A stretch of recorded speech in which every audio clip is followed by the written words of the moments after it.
কেউই সাধারণ না পৃথিবীতে, সবাই কিছু না কিছু করে, আমরা সবাই একজন আরেকজনের উপর ডিপেন্ড, ঠিক না? হ্যাঁ, কেউ কারোরে ছাড়া কোনোভাবেই চলতে পারে না, প্রশাসনও সাধারণ মানুষের ছাড়া কিন্তু না।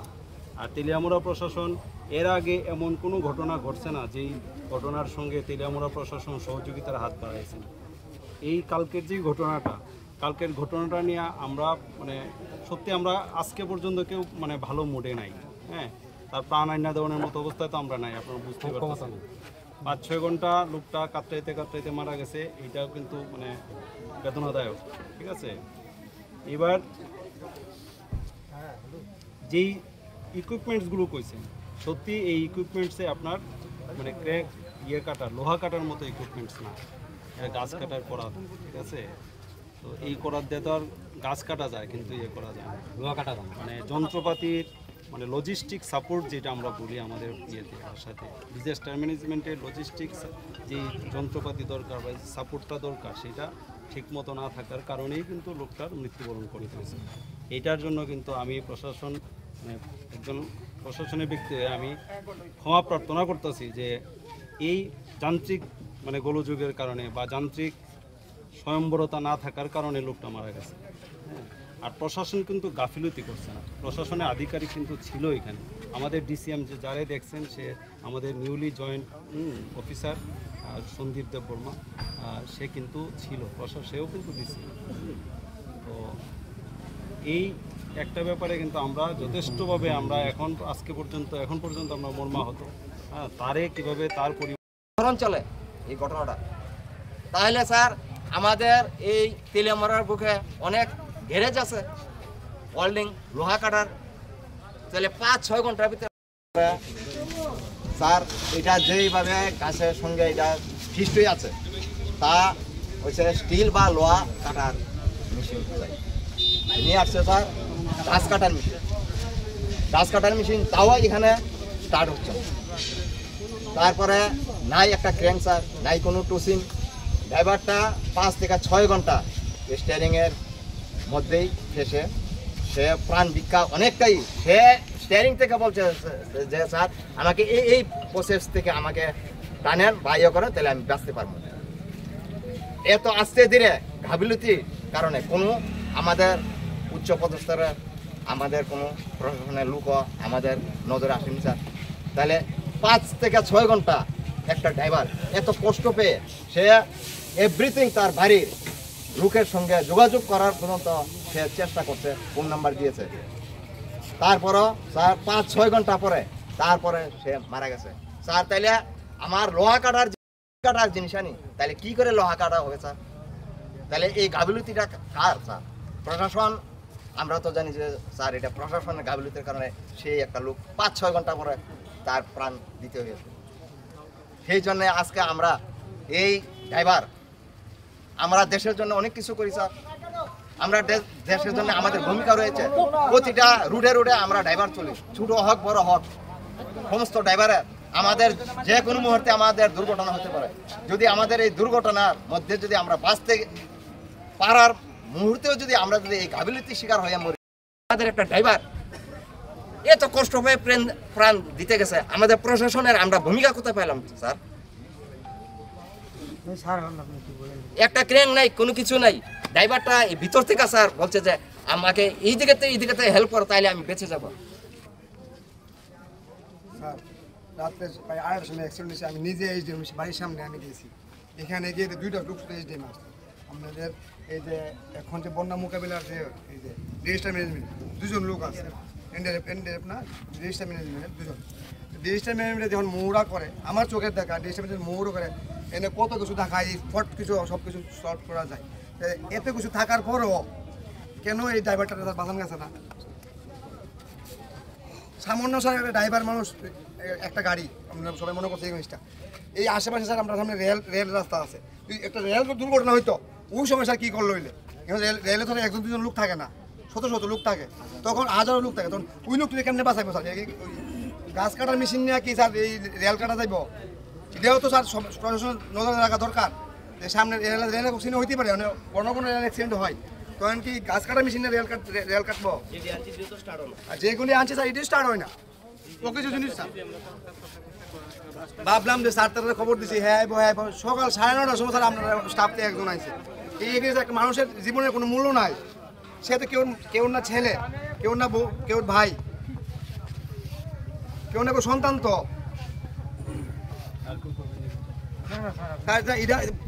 এটা দায়ী টাকাটা স্যার, প্রশাসন না অন্য কেউ।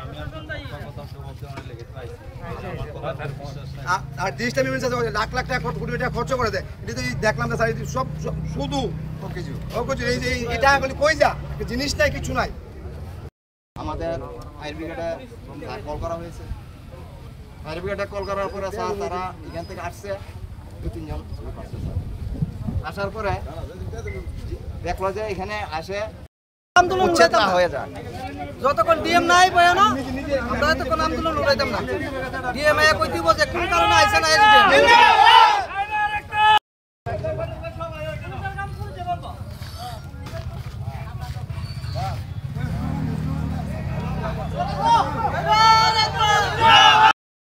পাঁচ থেকে 6 ঘন্টা স্যার সমস্ত এই জনগণ এখানে লোকাল জনগণের কথা বলছে যে আমাকে এমনি এমনি এমনি এমনি করো, তাহলে আমি বেঁচে যাবো, এমন করে কথা।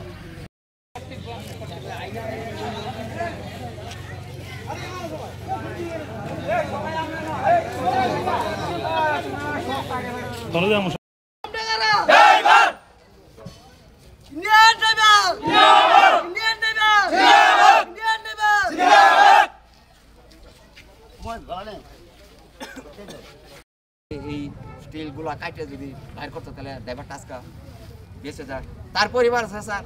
আমরা সাধারণ ড্রাইভার, আমরা দেশের জন্য অনেক কিছু করি, তাইলে আমরা কেন হচ্ছে অ্যাক্সিডেন্টটা? তারপরে স্যার এখানের সমস্ত লোক আওয়াজ শুনে ওনাকে আইসে বাইরে দেখার জন্য যে এই দুর্ঘটনা আসে, এখন তাদের সাথে একটু কথা বলছেন। তাদের কিছু দাবি দেওয়া আছে যে নাকি ইকুইপমেন্টের অভাবে আজকে দুর্ঘটনাটা হয়ে, মানে দুর্ঘটনাটা থেকে তাড়াতাড়ি এটাকে রিলিজ করা গেল না আর কি। যে বাইকে যে আটকে পড়া আর এই গাড়ির মধ্যে যে আটকে পড়া লোকটা ছিল ওইটাকে তাড়াতাড়ি বের করতে পারিনি। তো এখানে নিয়ে তাদের এখন পড়াশোনা আসলে তার কথা বলবো। গাফিলতিটা কার বলবো? এখানে গাফিলতিটা কার, এখন তো আমাদের স্টাফ, আমাদের ডিজাস্টার ম্যানেজমেন্ট, তাদের কাছে যা ইকুইপমেন্ট আছে তারা তো পূর্ণ শক্তিতে এটা কাজ করেছে, তো আপ্রাণ চেষ্টা করেছে বাঁচানোর জন্য। ঠিক আছে, অভিযোগ উঠেছে যাকে ডিজাস্টার ম্যানেজমেন্ট এসেছে তারা কোনো যন্ত্রপাতি কিছু নিয়ে আসেনি, সেই যারা এখানে প্রেজেন্ট ছিল, যাও একটা গাছ কাটার মেশিন এনেছিল সেটাও কিছু, যারা এখানে প্রেজেন্ট উপস্থিত ছিল তখন ঘটনার সময় তাদের কাছে যে ধরনের ইকুইপমেন্ট আছে ওই ধরনের যন্ত্রপাতি দিয়ে সামগ্রিকভাবে সবাই মিলে মিশে চেষ্টা করেছিল, তাদের চেষ্টার কোনো খামতি ছিল না। স্যার, দুর্ঘটনাস্থল থেকে মহকুমা শাসক অফিসটা কতটুকু দূরে? এটা তো 200-250 মিটার হবে। এখন পর্যন্ত মহকুমা কালকেও দেখা যায়নি, আজকেও কি এই যে এটা আমরা যোগাযোগ করেছি, কিছুক্ষণের মধ্যেই আসবে। উনি মহকুমা শাসকের অফিসে যদি ডিজাস্টারেরই সেই ধরনের ইকুইপমেন্টস না থাকে আমি মনে করি তাহলে ব্যর্থতা এটা আছে কি আছে না ওই ব্যাপারটা তো আপনার ওইখানে যে জায়গায় কাছেই খোয়াই নদী, সামনেই 18 মোড়া পাহাড়, যে জায়গায় প্রতিনিয়ত দুর্ঘটনা ঘটে যাচ্ছে সেই জায়গাতে ডিজাস্টারের খুব স্ট্রংলি থাকার কথা। এখন কি ধরনের কোটি কোটি টাকা খরচও করা হচ্ছে, বরাদ্দ করা হচ্ছে বা খরচ করা হচ্ছে, কিন্তু তাহলে সেই সমস্ত যন্ত্রপাতি, অত্যাধুনিক যন্ত্রপাতি থাকার কথা সেই জায়গাটা। এই ব্যাপারটা এই ম্যাডাম, আমাদের যে গাড়ি দুর্ঘটনাগ্রস্ত এখানে রাত্রি 2:30 হয়েছিল, তখনকার এখানকার স্থানীয় লোক এবং PSR আমাদের স্যার বাহিনীরা এসে অনেক এখানে হেল্প করছে, কিন্তু ফায়ার ব্রিগেডের যারা এখানে আসছিল তাদের কাজে তারা 3-4 জন আসছে, তাদের এখানে গাছ কাটার মেশিন নিয়ে আসছে যে লোহা কাটবে, তাও স্টার্ট হয় না। আমাদের এখানকার লোকাল এবং মিডিয়া আরও আমাদের আপনারা সাথী ছিল, আপনাকে অনেক ধন্যবাদ। আপনারা এই সব কিছু আপনারা ধরে তুলছেন।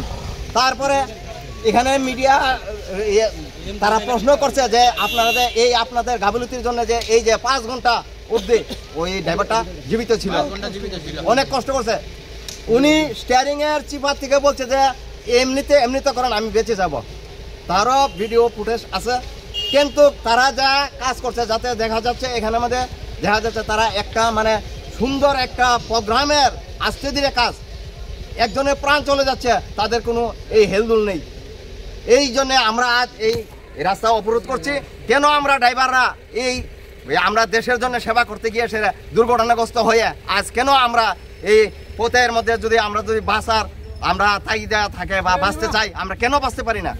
যদি অ্যাক্সিডেন্টের মুভমেন্টে যদি স্পটে যদি ড্রাইভার যদি মারা যেত তাহলে কোনো কথা 5 ঘন্টা 6 ঘন্টা পরে কি করে ড্রাইভারটা মারা যায়? প্রশাসনের গাফিলতি কেন এত? মানে যন্ত্রপাতিগুলি আনা হয়েছিল যে এগুলো যদি সঠিকভাবে কাজ করতো তাহলে হয়তো তোমার প্রাণটা বাঁচানো যেত। এই বিষয়টা নিয়ে কি বলবেন স্যার? যান্ত্রিক গোলযোগ, দেখুন যন্ত্র যেহেতু এটা যন্ত্র তো খারাপ হতেই পারে। আমাদের যন্ত্র প্রত্যেক দিনই আমরা প্রতি মাসে আমরা মহড়া করি। সেই মহড়াতে যন্ত্রগুলোকেও মহড়া করা হয়, চেক করা হয়, চেক ইন করা হয়। তো on field on the spot যন্ত্রগুলো খারাপ হওয়ার কারণ এটা কিন্তু বলা যায় না, যে কোনো যন্ত্রই খারাপ হতে পারে। ভবিষ্যতে যাতে নতুনভাবে যন্ত্রপাতি আমরা সরবরাহ করতে পারি সেই দিকটা প্রশাসন দেখবে আর কি।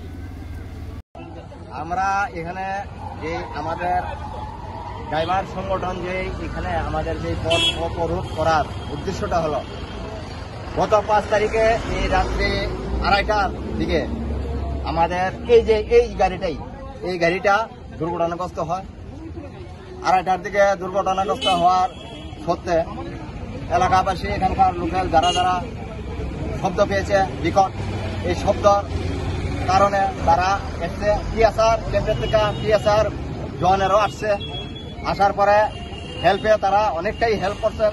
তারপরে ফায়ার ব্রিগেডে খবর দেওয়ার পরে ফায়ার ব্রিগেডের তরফ থেকে 2-3 জন লোক আসছে, কিন্তু তাদের যে এখানে যে ভূমিকা হ্যারাসমেন্ট করার যে কাজটা আমাদের এখানকার এলাকাবাসী এবং আমাদের সমস্ত মানুষের নজরে এটা একদম মানে প্রশাসনিক দুর্বলতা শিকার আমরা দেখছি। কারণ এখানে লোহা কাটার জায়গা গাছ কাটার মেশিন একটা নিয়ে আসছে, তাও কিছু সেই মেশিনটা স্টার্ট হচ্ছে না।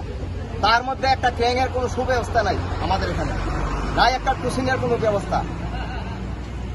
বর্তমানে উনি ড্রাইভারটা 5 থেকে 6 ঘন্টা উনি স্টিয়ারিং এর এই চিপাতে উনি ফেসে আসছিলেন।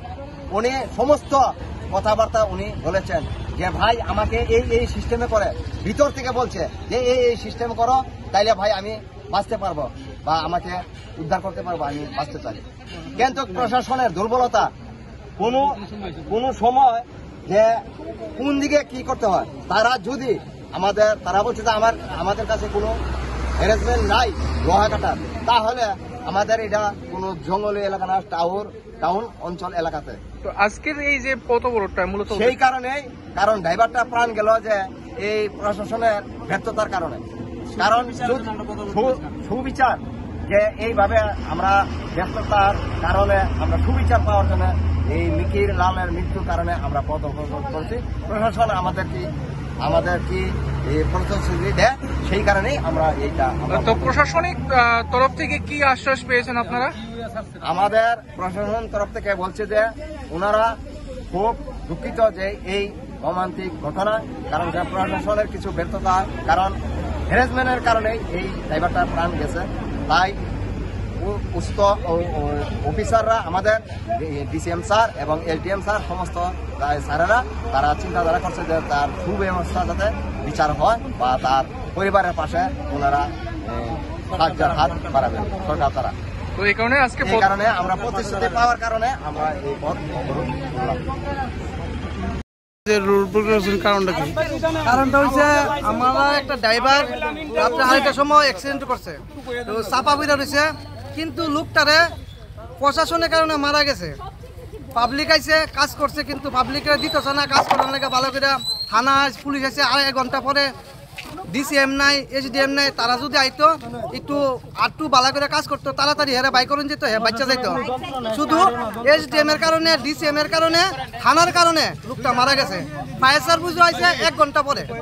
তো কে লিগে তো দেরি করে আইলো, যে যন্ত্রগুলো আনছে একটা যন্ত্র কোনো কাজের নাই। অন্য জায়গার ভিতরে যদি সাধারণ একটা প্রাইভেট গাড়ি অ্যাক্সিডেন্ট হতো, এটার লাগা ডিএম, এসডিএম সব কিছু আইলো।